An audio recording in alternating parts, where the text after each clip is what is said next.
Right now, early voting in Ecuador, with crucial elections happening this weekend. The nation at a pivotal moment, facing years of turmoil and a deepening security crisis. A surge in crime, violence, and gang activity plaguing the South American country, along with nationwide blackouts.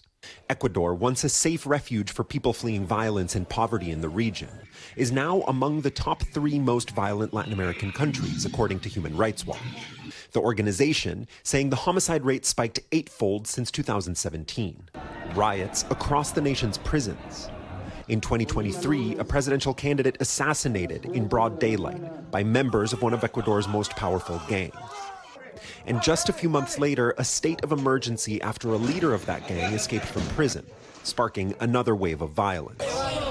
In the chaos, an attack and takeover of a live news broadcast. The armed men waving guns and flashing what appeared to be bombs, taking the employees hostage. No vamos a dejar que un grupo de terroristas detenga el país. That's President Daniel Noboa, at the time still new at the job. The son of Ecuador's wealthiest man, Noboa took office after the previous president dissolved the National Assembly to avoid an impeachment vote on corruption allegations, triggering snap elections. Noboa became Ecuador's youngest president and is now seeking re-election, hoping to secure a full term. Polls show he holds a slight edge in a close race that could have broad impact on the region and on migration to the United States.